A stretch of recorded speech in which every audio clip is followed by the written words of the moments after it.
on record and then make sure that it's working. Perfect.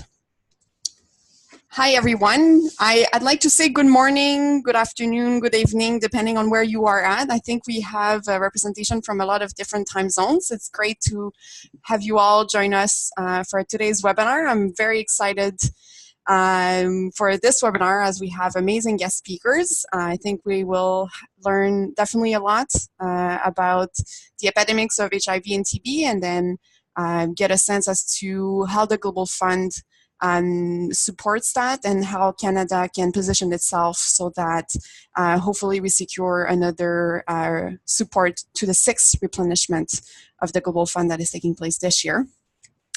I have a tendency to forget to introduce myself, so perhaps I should do that now. My name is Melissa Dubé. I'm the Public Engagement Organizer here at Results Canada. So I'm currently located in Ottawa, and then we have colleagues who are currently in Amsterdam as well, and then across the country as well, and in the US as well. Don't worry, you will not be listening to me for, for the most part of this webinar. I'm just here at the beginning to do some housekeeping, and then I will hand it off to both Loyce and Shelly so that they can walk us through the webinar. So as mentioned, the webinar will be in English, but if you are unsure of some technicalities, or if you're haven't understood anything, we are more certainly happy to help clarify anything, whether it's at the end when we are in the discussion period or after the webinar. You can always reach out to us. If you are more comfortable asking your question in French, please do so, and I will do my best to summarize and translate it. Please use simple words so that it's easy for me to translate.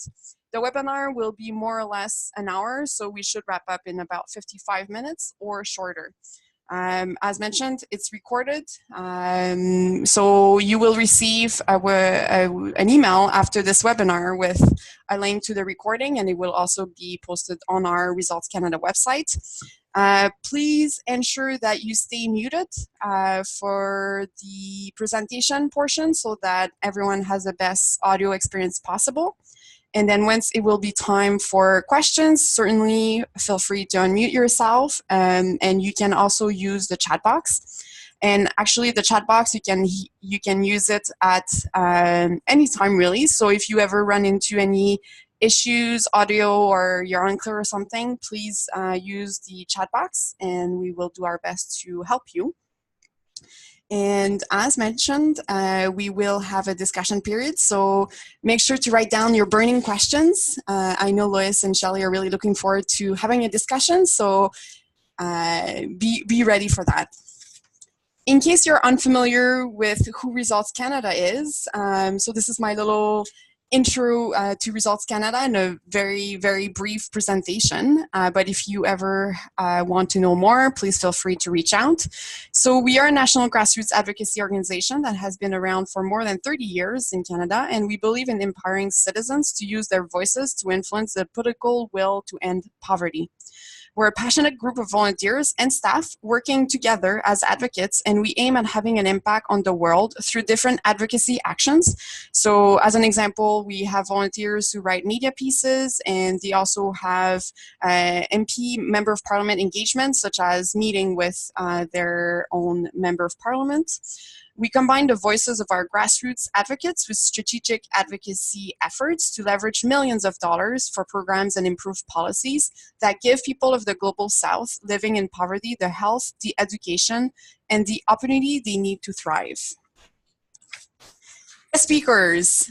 So I'll quickly read their bios, and then we'll be handing it off to Loyce to start us off. So Loyce is 25 years old and was born with HIV. Before the age of 10, she lost both her parents and her brother. While Loyce had a difficult time growing up with HIV, she is now a powerful advocate for children, adolescents, and young people living with HIV. Loyce will talk about how the epidemics of HIV and tuberculosis have impacted her life. Shelly is Results Canada's TB Advocacy Officer and leads the development, planning, and execution of our campaign to end tuberculosis, or TB. This involves engaging with and leveraging our entire network, including grassroots volunteers, Canadian government officials, and global health partners. And this is to push for policy initiatives and resource mobilization in support of the global movement to end TB.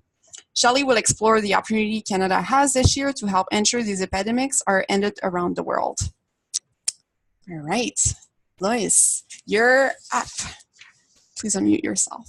And I will mute myself. Thank you.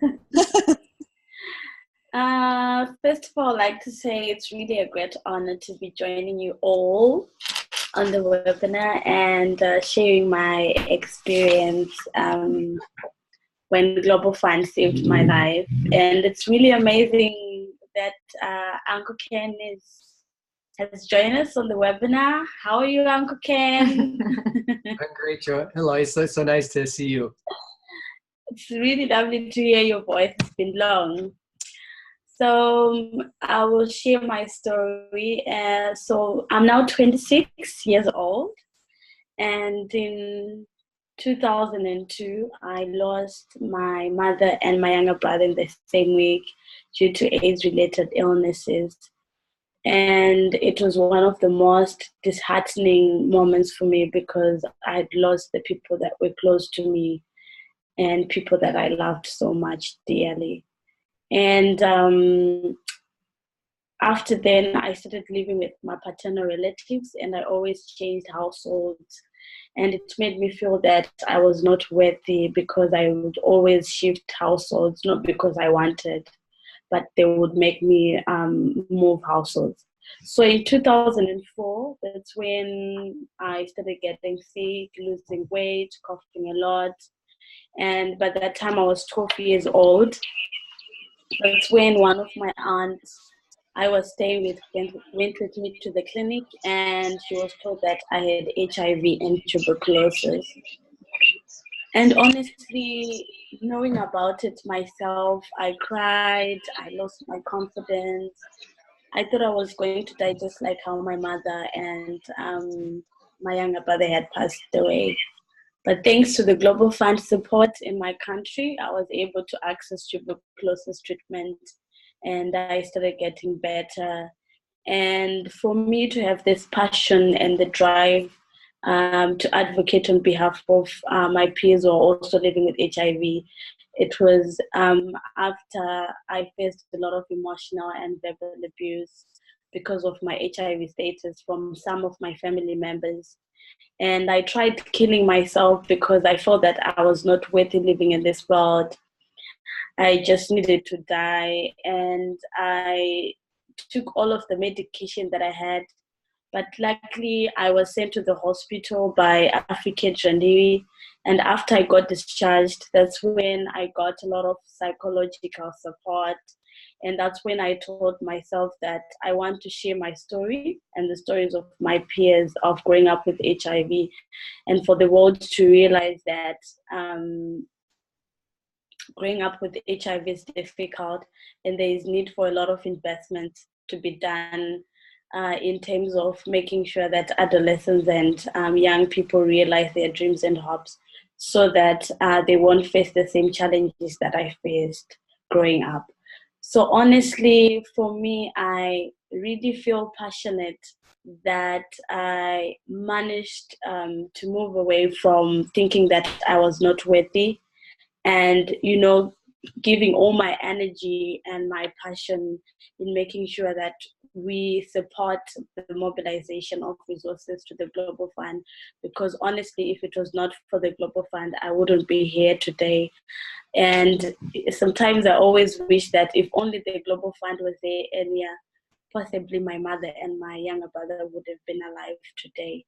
So I would like to urge everyone to keep up the momentum in making sure that we advocate within Canada and beyond to making sure that Canada continues investing within the Global Fund, because we are now at a critical point where the Global Fund needs more investment so that more children and adolescents who are like me, their lives are saved and no babies are being born with HIV.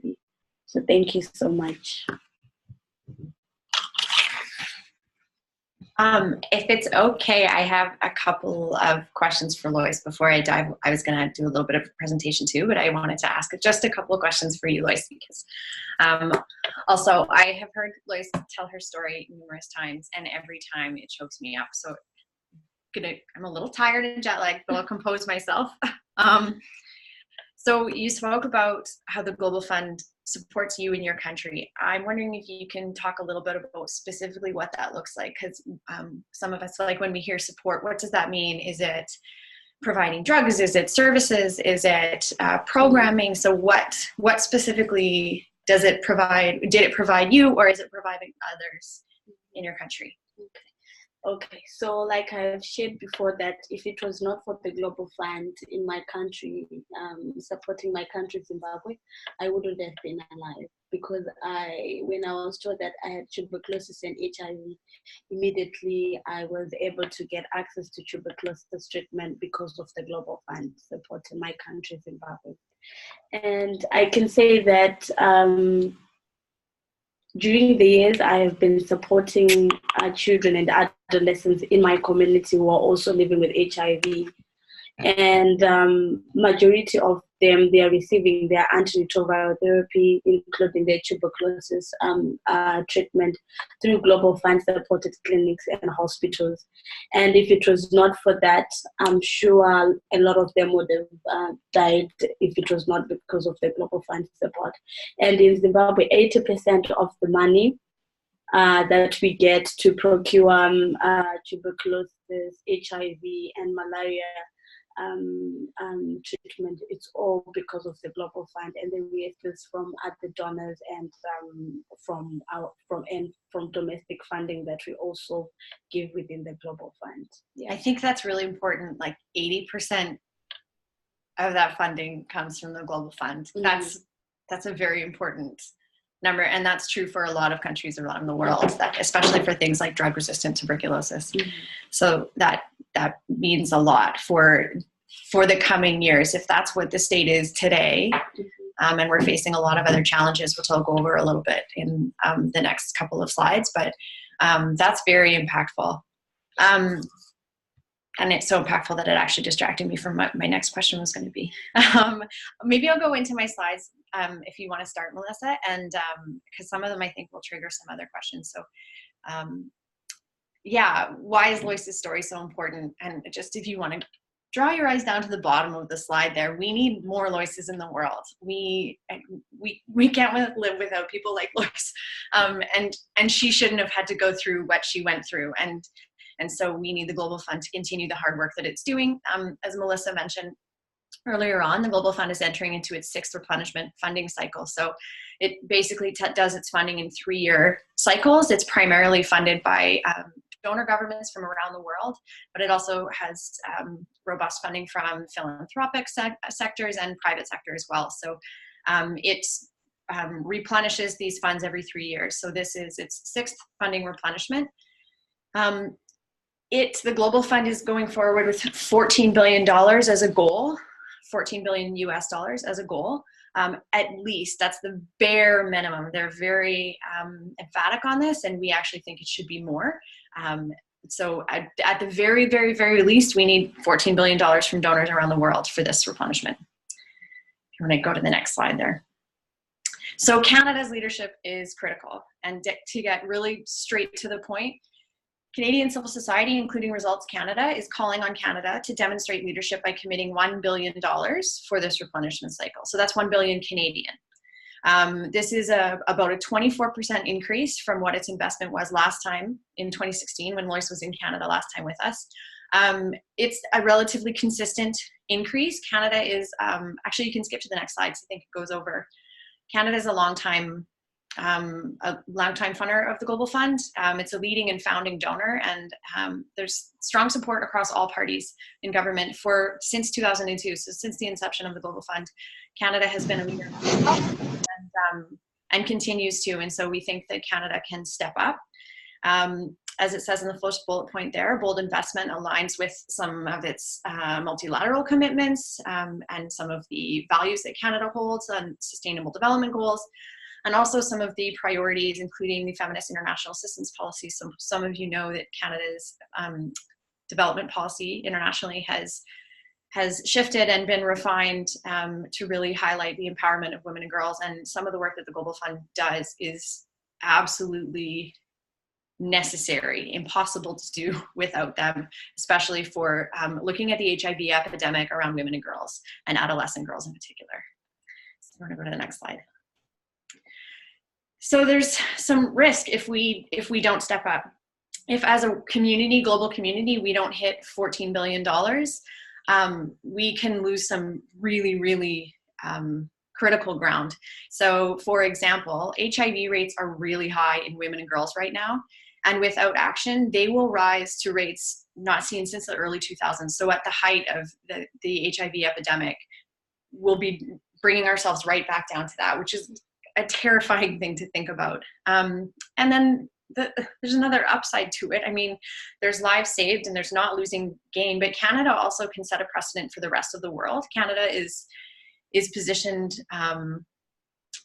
politically around the world. It's a leader, but also just the timing. If we can get a pledge out of Canada early and a commitment from Canada early, that actually has a really positive impact for donors around the world. You know, then Italy will look at Canada pledged, and Australia and other countries will also be more inclined to step up their game. So an increase from Canada is really important for other donors as well. You want to go to the next slide there, Melissa? And then there's the need. So part of why we're asking for an increase is because there's some things happening around the world that are really putting the progress we've made at risk. One is what I've spoken a little bit about, tied to the demographic shifts. So not only are there HIV rates that are really concerning among adolescent girls in Africa, but there's a youth surge in sub-Saharan Africa. So the risk of those rates going higher just because of demographics is also a real concern. And so we need to aggressively go after this, or we won't just lose ground gain, but lives are on the line. There's also increasing fragility and migration and urbanization, and all of these things impact infectious diseases like TB, HIV, and malaria. For example, insecticides, the last point there, insecticides resistance against malaria. And we've talked about, for those of you familiar with Results Canada, about antimicrobial drug resistance within TB. And it's a huge, massive concern, but it affects all three of the epidemics. So there's drug resistance in the HIV world, there's drug resistance in the malaria world, and there's drug resistance in TB. And so that's something that we have to aggressively go after. And the Global Fund is very good about taking up innovative strategies to deal with that kind of those kind of challenges, and ensuring that we're using the most up-to-date technologies in the communities that they're working. Do you want to go to the next slide there, Melissa? So what can an increase achieve? We have some statistics here that were provided from the Global Fund that are helpful, and if you'd like some more information, including a background on all of this, I'm happy to share some of our messaging documents and where this stuff came from. The Global Fund estimates that every $100 million US spent, we will achieve not just these bullet points, but it's quite a long list of additional impact this will have. So not just reaching the $14 billion mark, but if we go beyond that $14 billion and get a more ambitious ask, say if Canada does meet $1 billion as opposed to just staying flat or maintaining what it pledged last time, but it actually gets a little bit ambitious, then some of the examples of we can provide treatment to almost 7,000 people suffering from drug-resistant TB. We can save 114,000 lives just for every 100 million. So that's actually pretty significant. Provide medicines to 20,000 mothers so that HIV transmission doesn't occur in their babies. These are real important things. So some of this stuff is good fodder for those of you who I hope will be taking action with us. I'm going to go to the next slide. And I think that leads nicely into taking action. Do you want to pause for a minute to see if anybody has questions? I have one for Loyce. Is that okay? Okay. Yes, absolutely. So Loyce was in Canada in 2016 during the replenishment conference in Montreal. And she was actually a really big part of drumming up support from Canadian politicians and members of the community and civil society and the public, and did media interviews and was a phenomenal player in that space. And so I'm wondering, what do you hope for this upcoming replenishment? And what you like, what do you hope to get out of this replenishment? So a lot, because first of all, I'd like to thank especially the Canadian government for being behind the Global Fund during the Global Fund replenishment. And I think the Canadian government and the whole of Canada have a lot of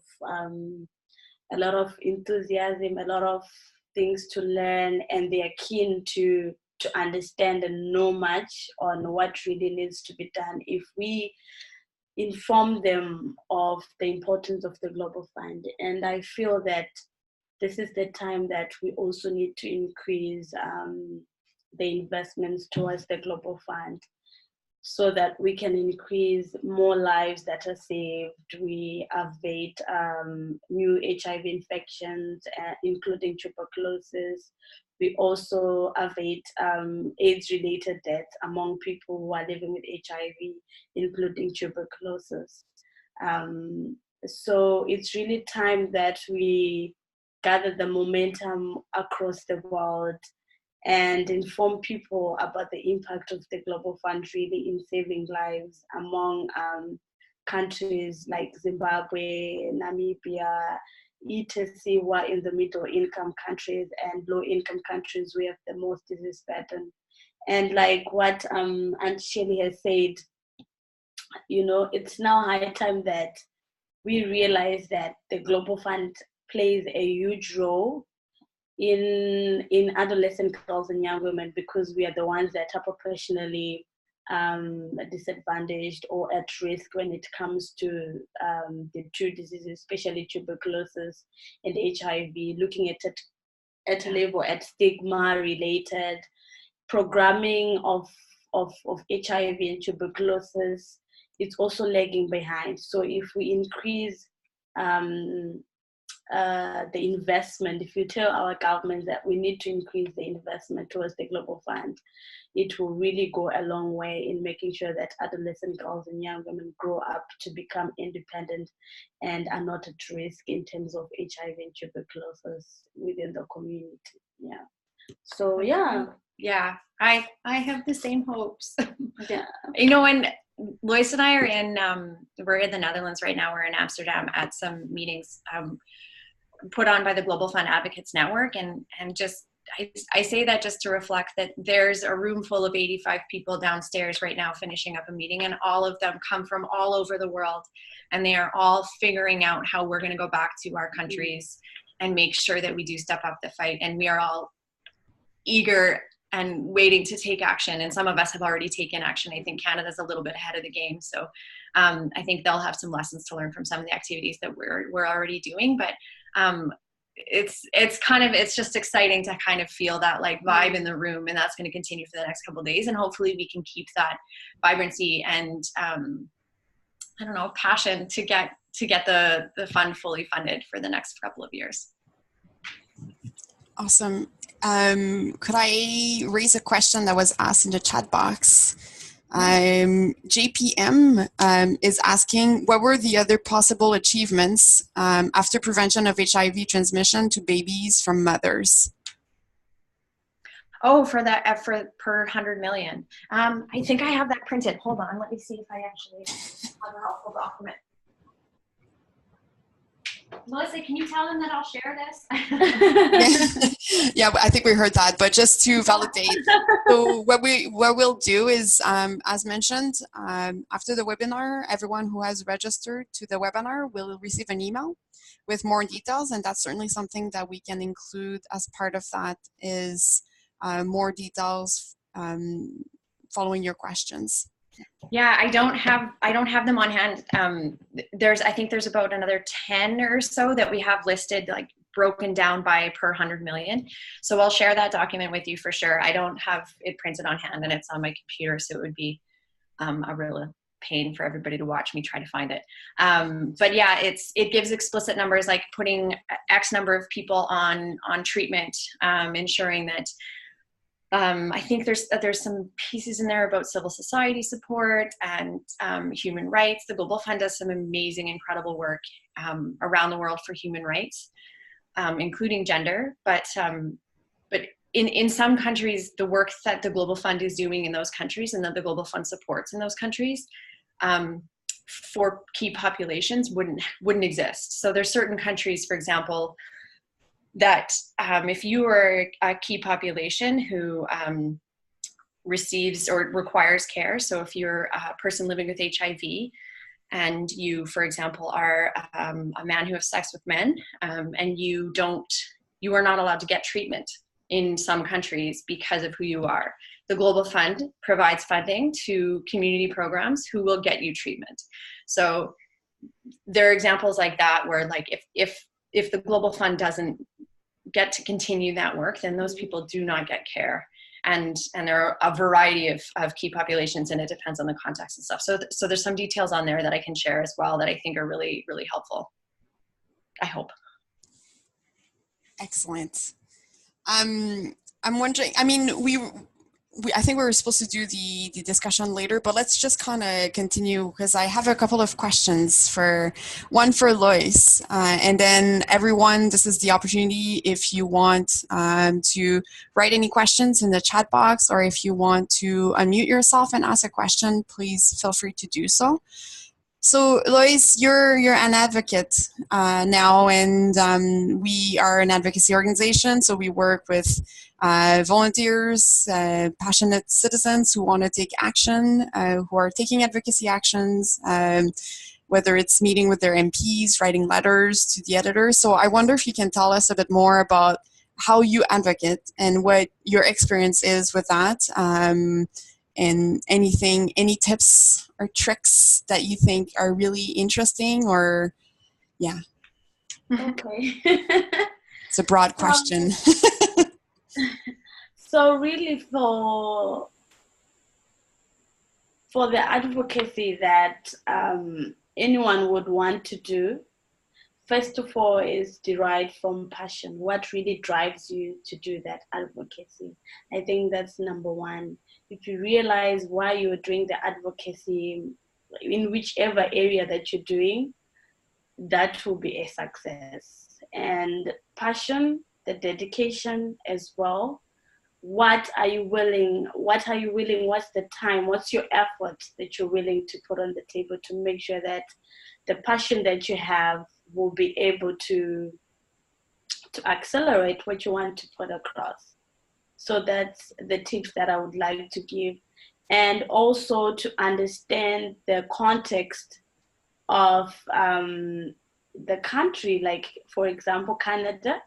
Like we really understand that Canada is more into funding or supporting adolescent girls and young women. What are the key messaging that we can actually share with parliamentarians, that what we can share with celebrities who can be potential donors to the Global Fund?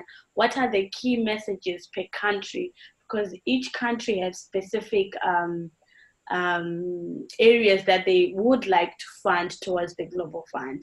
So it's really critical that as Canada, we find our key messaging from the content that we already have, and we work with that. I think that would also support us in making sure that as an advocate, we come up with specific key messaging that are specific to a country. So I would say that would be my tips.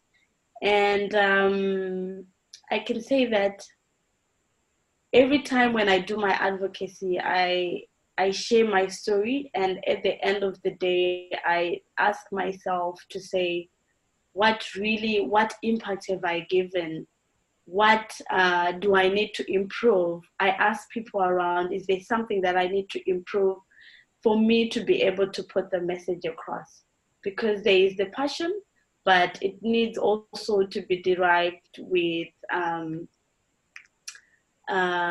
knowing exactly what you need to put across so that the advocacy is really a success in whichever area that a person wants to advocate around. So yeah. Excellent, thank you.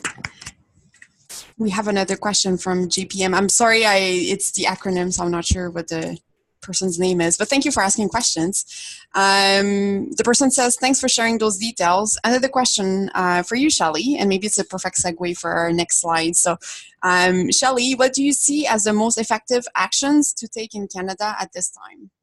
I think that is a great prompt for our next slide. So Melissa's put together a bunch of documents and resources, and I'll let you go into a few details, but a couple of the highlights, for sure, I would go to our website to check out a lot of them, but what we're really doing right now is targeting our members of parliament. We have a letter that's circulating, and the letter is from members of parliament to the Prime Minister. So the purpose of this is for our members of parliament to join in solidarity and say, we all think that Canada should increase its investment in the Global Fund. And then we'll send that off to the Prime Minister. And hopefully, if successful, demonstrate cross-party support for this. And in addition to that, we also have other actions that you can take that I think are quite important. So not everyone is up for meeting with their member of parliament or can't get a meeting for a variety of reasons.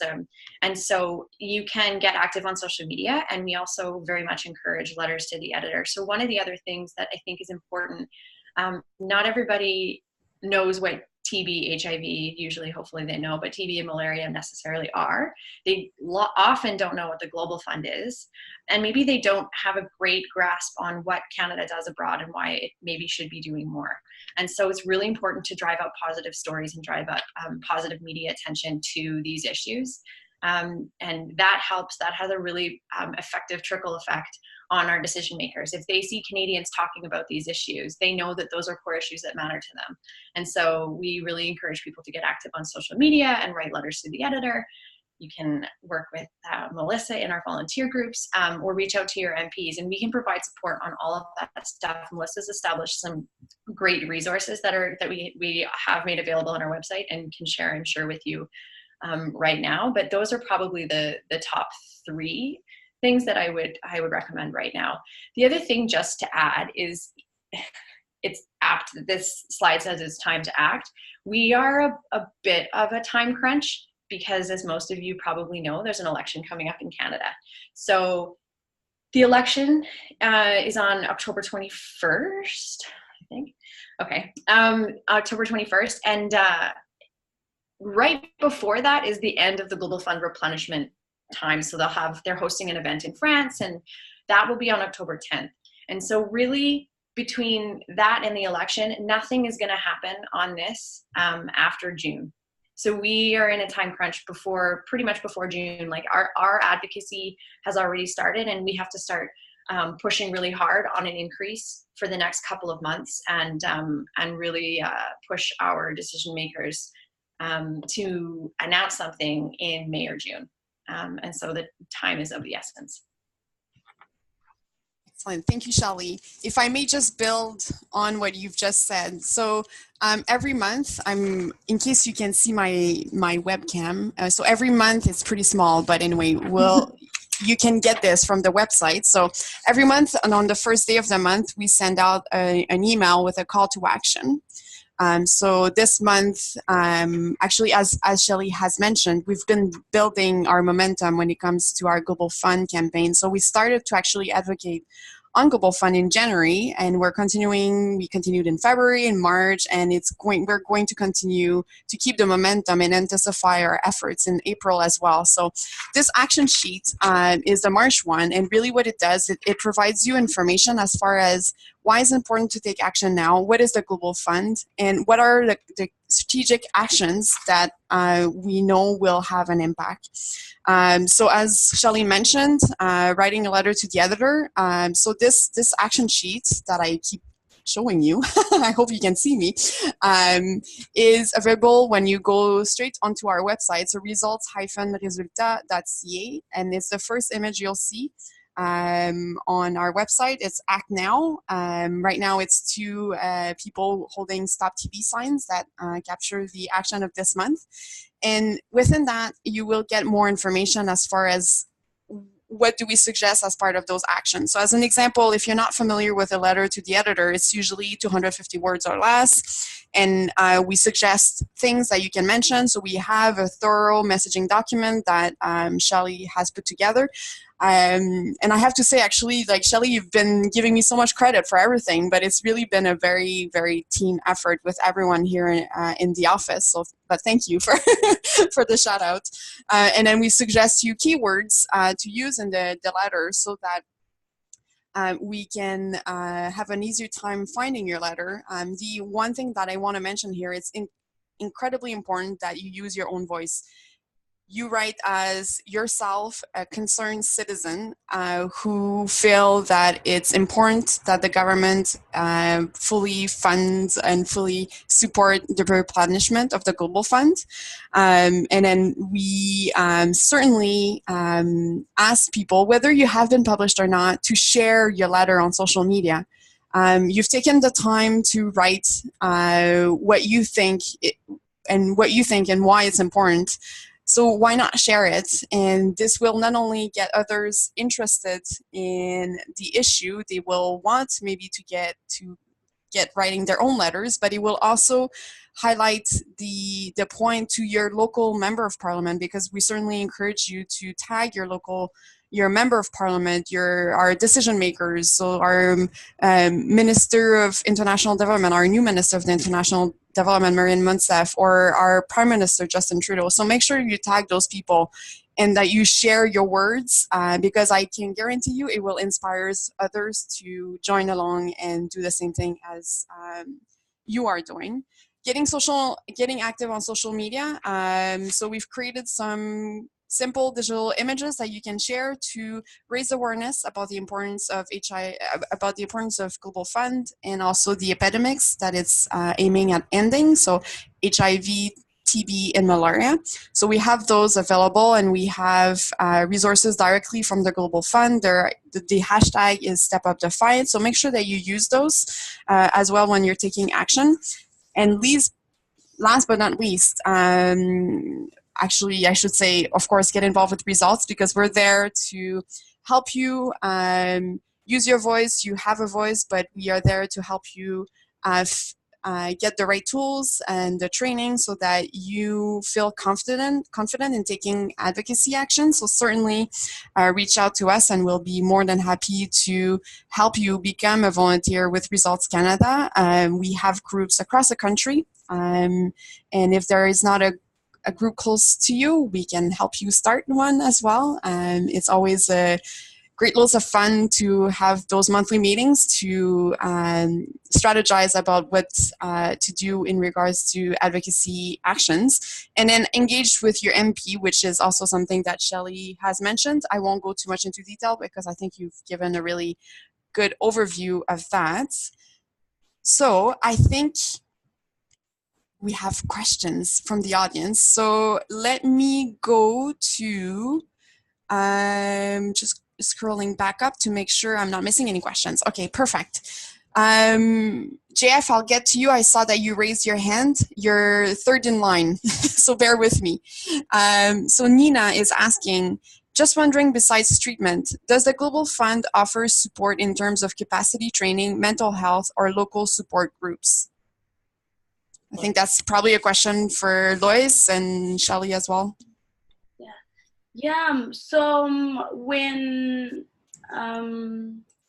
countries write their concepts notes, we basically, for example, in Zimbabwe, we see where the disease burden is, or where the areas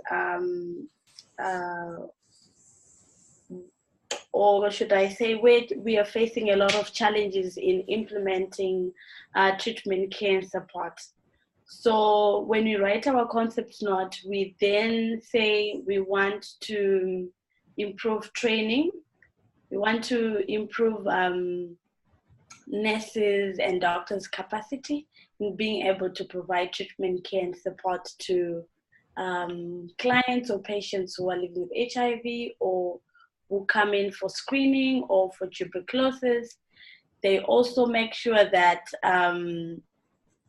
like for Zimbabwe, we also managed to buy viral load machines, which allows nurses and doctors to assess whether if a person is doing well on antiretroviral therapy, and also to screen tuberculosis, like the Gene Expect machine, so that we're able to assess whether a person is no longer have tuberculosis after they have received tuberculosis treatment from the Global Fund supported clinics or hospitals. And when we look at HIV testing and counseling services, is also supported by the Global Fund, because we also have got the primary care counselors who offer HIV testing and counseling. And if these cadres are not there, then it means that HIV testing and counseling services wouldn't be a success, and we won't be able to have an understanding of the impact of the Global Fund. So because of the Global Fund support, we're able to provide treatment care and support interventions for people who are living with HIV, who are affected by tuberculosis, and those that are affected by malaria. So yeah, I think you can also see. Yeah, I was just going to add to that.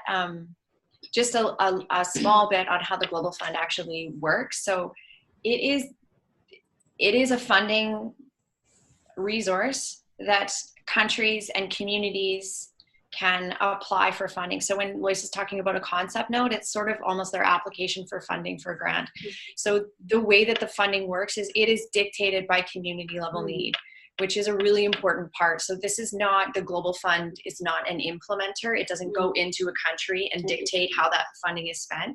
The country decides that there is need. So for example, in Zimbabwe, there's an 80% need, at least, probably more, for funding on TB, HIV, and malaria medications.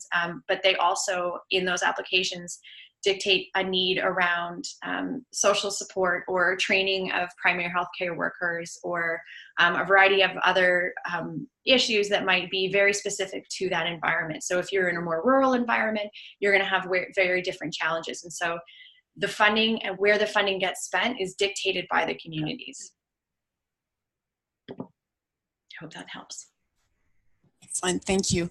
And by all means, if you have any follow-up questions to the answers, feel free to write them in the chat box. Neha is asking, will Resorts Canada do a webinar on Member of Parliament engagement? I'm laughing because yes, we are. Neha, Emma, and I are working on organizing a Member of Parliament engagement webinar. So certainly that will be something that will be communicated through our newsletter and on social media. So if you are interested in knowing when this webinar will be, please, you can let me know.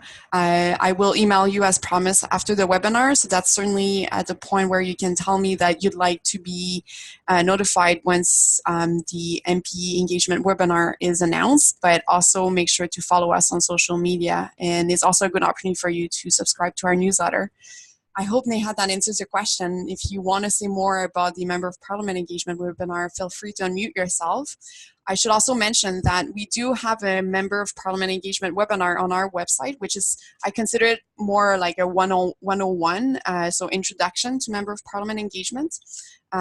So that resource is available right now. It's a recorded webinar that we organized in September 2018.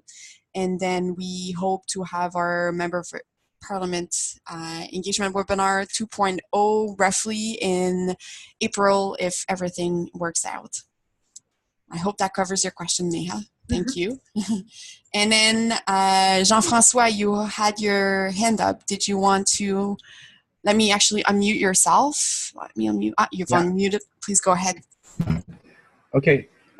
My question is simple, because I like everything that's been said, of course, and I find it to some extent repetitive and to some extent very exciting, and I want to move the percentages towards really exciting. So the repetitive side is, this is, I believe, the 6th time there is a replenishment, right? Yes. Mhm. Okay. So that's like same old, same old. They still want a handout. They still want more money, etc. But here's a really exciting thing. At least I find it's pretty, really quite a thing if we really stop to think about it. So this replenishment will get us to 2022, right? So that will have meant that the fund will have been in operation from 2002 to 2022. That's 20 years. And there's only 8 years left to reaching the Millennium Development Goals. So we'll have, by the time this replenishment ends, we're more than 2/3 of the way there to reaching those Millennium Development Goals. So how can we make it clear and it really telling that we're getting ever so close to reaching those goals if we fully fund the fund right now? So it's a question to both Loyce and Shelley and anyone else who's got great ideas here. That is a good question, requiring a little bit of thought. I think it's a really good point. We're not far off our goals for the SDGs. I think that they are ambitious and necessary goals. And it's a really good point. The bottom line, here's if we only raise $14 billion US, which is the Global Fund goal for this replenishment, if we only get that, we will not meet those goals. So we need every country, including Canada, to step up their investments. If they have made these SDG promises, then we are going to have to be bold this year. We can't be bold in 2025. We have to be bold now, because it's sort of, we're a bit too late for that. So I think there's some interesting arguments to be had in there. My only, not concern, but recommendation is, and I think it's a really good point, and a lot of people are very well versed in the SDGs, but a lot of people aren't. And our members of parliament often, some of you know your members of parliament and know that they are well versed in them, and that's a good conversation to have. But for those that aren't, it can bog down the conversation quite a bit and get a little bit too complex. So my only recommendation would be definitely, it's definitely worthy of talking about with those who are in the know. And it's a really interesting conversation piece to have. But you'll see that it's not mentioned that much in the messaging document that we put together. And part of that is because there's not a fulsome awareness about what the SDGs are. And so I would just be wary of when and how you use that argument. And I also recognize that, and saying all that, I didn't really give you an answer, JF. I'm sorry. I don't know if anyone else has any thoughts. Yes. I was just actually just as a suggestion, I want to know what you think of that suggestion.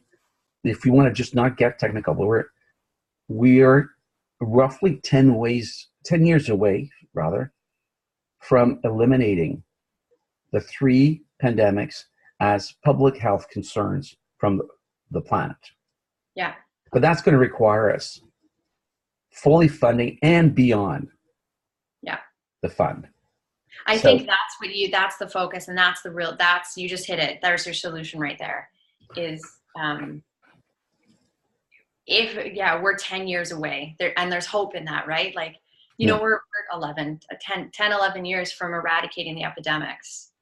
If we are bold now, if we are ambitious now, if Canada increases its investment and invests $1 billion now, we stand a chance at eradicating these epidemics in just over a decade.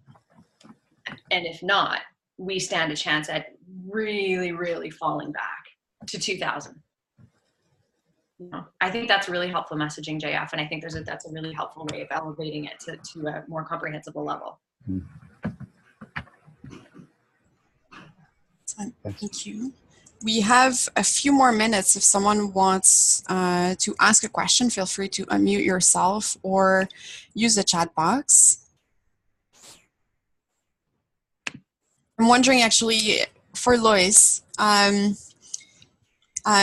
what would you, if you had one thing to say to Canadians in regards to the Global Fund, so as we are talking with people and encouraging people to take action, what would be the message that you'd want us, or you'd want Canadians to know, as far as why does Global Fund matter so much? Just sum it all up, I think basically it's super important that we continue with our advocacy, because Global Fund has done a tremendous job over the past years. And up to date, they saved 27 million people lives, and I am one of the 27 million people that have been saved by the Global Fund.